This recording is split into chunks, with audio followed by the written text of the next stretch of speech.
There wasn't much happening in Tampa during the Civil War, or for that matter, after the Civil War. The Industrial Revolution was pumping new money into the North, but it was bypassing the South. It was also the time of the Gilded Age, La Belle Epoque, a time of opulence and leisure.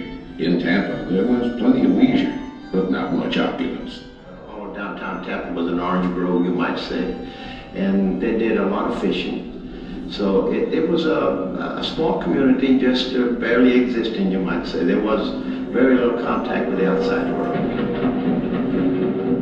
Connecticut-born Henry Bradley Plant was building up his empire, the Plant system.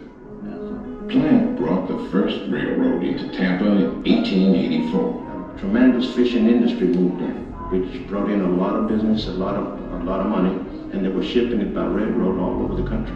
Within about 10 years, from 720 population, Tampa had about 15,000 people. The economy was on the move. Plant already had one hotel in Tampa, but what he really wanted was to build a luxury resort, a magical place for Florida's booming tourism industry. He brought in John A. Wood from New York for the project, a relatively unknown architect. Wood comes up with a picturesque, romantic, revival style that's Moorish, Oriental, Byzantine. All the terminology is used in the newspaper descriptions of the building.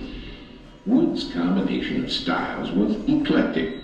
A crescent moon top shining Byzantine minaret circled by cantilevered balconies, gracing floor after floor of long Gothic windows, gingerbread woodwork, ornamental skewbacks, and keyhole arches all provided detail.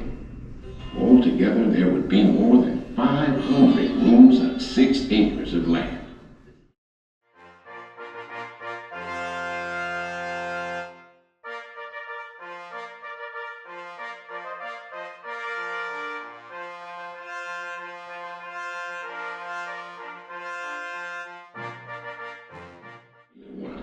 A tropical resort. He added an elaborate boathouse and a casino with a floor that rolled back to reveal an indoor swimming pool. There was an 18-hole golf course, a separate exhibition hall, and a racetrack. The hotel came alive with horse races, croquet, bowling, boating, golfing, horseshoes, swimming, billiards, shuffleboard, fishing, even hunting. There was music, theater, and dance. The first season brought more than 4,000 guests. What makes it very special, I think, really are the minarets. And it has become the symbol for the city of Tampa. No other place in this country has a grand hotel with minarets in it. This gets kind of taken to the ultimate level of grandioseness.